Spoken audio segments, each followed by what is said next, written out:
My mother secretly sold my home to cover my sister's $314,000 debt. Betrayal hit me harder than any disaster. I never imagined that one vacation could destroy the life I had spent years building. When I boarded that plane 3 weeks earlier, everything in my world was perfect or at least stable. My house was the one place that felt like mine, a home I had poured my dreams, savings, and soul into. But when I came back, I walked into a nightmare I never saw coming. I landed late at night. The airport was buzzing with families, tired travelers, and holiday decorations. I was excited to finally sleep in my own bed. I dragged my suitcase into the taxi, leaned my head back, and imagined opening my front door to the familiar smell of lavender candles and fresh wood polish. I even smiled thinking of my dog's excited jumps until I remembered he was staying with a friend. Everything seemed fine, absolutely normal, until I arrived at my street. The taxi slowed down as we approached my house, and the first thing I noticed was the unfamiliar car parked in the driveway. A black SUV, shiny and new. For a moment, I thought maybe my neighbor had parked there by accident. But then I saw the lights inside the house, soft, warm, and definitely not mine. I didn't leave any lights on. My stomach tightened. I got out, paid the driver, and stood frozen on the sidewalk, staring at my own home like a stranger. Then the door opened. A man stepped out, holding a box of kitchen utensils that I recognized instantly. My utensils. My mind went blank. He looked just as confused as I was. "Can I help you?" he asked cautiously. That's my house," I stuttered. He frowned. "This house?" "No.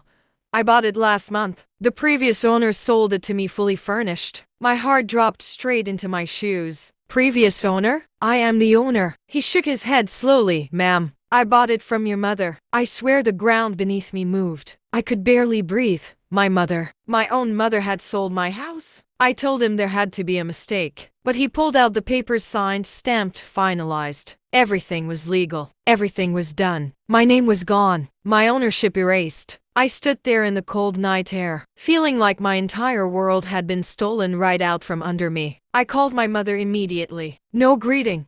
No calm. No patience. "Mom, where are you? Why is someone living in my house? What did you do?" Her voice trembled, not with guilt, but with fear. "Baby, I was going to tell you. I didn't know how. Your sister, she was in trouble." I snapped. "So you sold my house without telling me?" She started crying. "Your sister owed $314,000. She was going to go to jail. They were going to take everything from her. I did what any mother would do." I couldn't believe what I was hearing. "You didn't just save her, you destroyed me." She kept begging, repeating, "I'm sorry, but sorry didn't give me my house back." I hung up, unable to listen anymore. The next morning, with a headache pounding behind my eyes and my emotions in pieces, I went straight to my mom's house. She opened the door looking 10 years older than she had 3 weeks ago. My sister was sitting on the couch, head down, hands shaking. The room felt like thick fog, guilt, tension, and fear all mixed together. "Why?" I asked quietly, because I didn't trust myself to raise my voice. My mother wiped her tears. "Your sister got involved with the wrong people. Loans, gambling, threats. I had no other option." I looked at my sister. "You should have asked me," I told her, "not taken everything from me." My sister burst into tears. "I didn't ask Mom to sell your house. I told her not to drag you into this." But she panicked. She thought you would say no." "I would have said no," I said coldly, "because your mistakes are not my responsibility." My mother covered her face, sobbing. I had never seen her so broken, but I was too hurt to comfort her. She had taken something from me that could never be replaced: a sense of security, trust, and home. I spent the next day staying in a cheap hotel, trying to figure out what to do. The new owner didn't want to sell the house back, not even at a higher price. Legally, everything had been done properly. My mother had power of attorney because years ago, I trusted her during a medical emergency and never removed it. I had forgotten about it, and she had used it to sign everything away. I met with a lawyer, hoping there was some loophole, some mistake, some way I could undo this nightmare. But the lawyer shook his head after reviewing the documents. "I'm sorry," he said gently. "Legally, the sale is valid. Unless you can prove fraud or abuse of power, there's little we can do." "Fraud?" Abuse? It was my mother, my own family. I didn't want to drag them to court. I didn't want to destroy them, even though they had destroyed me. The emotional conflict ate away at me. Every part of me wanted justice. Another part wanted to pretend this was all a dream. And a small, painful part still loved them both and couldn't imagine destroying their lives. But one thing was clear. I couldn't go back to how things were. On the fifth night, I sat alone in my hotel, staring out the window, wondering what my next chapter would look like. My sister called me. I ignored the first 3 calls. On the fourth, I picked up. She was crying again. "I want to pay you back," she whispered. "I got a job. I know it'll take years, but I'll do it. Please just don't hate me." I didn't respond for a long time. Finally, I said, "I don't hate you, but I can't forgive you yet." Silence on the line. Then she said, "I understand." My mother called next. I answered, but I didn't say anything. She spoke softly.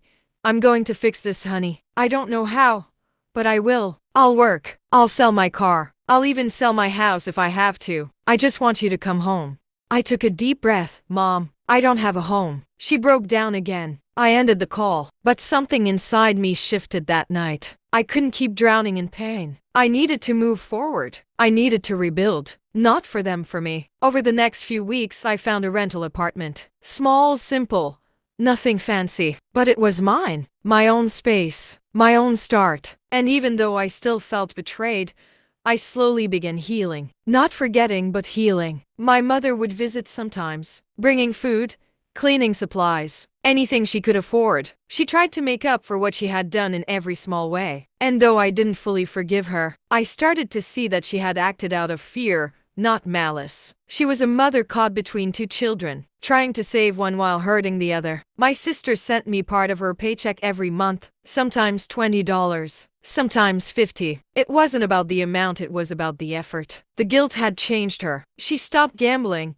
started therapy, and began rebuilding her life too. Months passed. My wounds softened. My anger cooled into something less sharp. And one day, as I sat in my new living room, sipping tea, surrounded by secondhand furniture I had bought myself, I realized something. I had survived. Yes, they had taken my house. Yes, they had broken my trust. But I had rebuilt.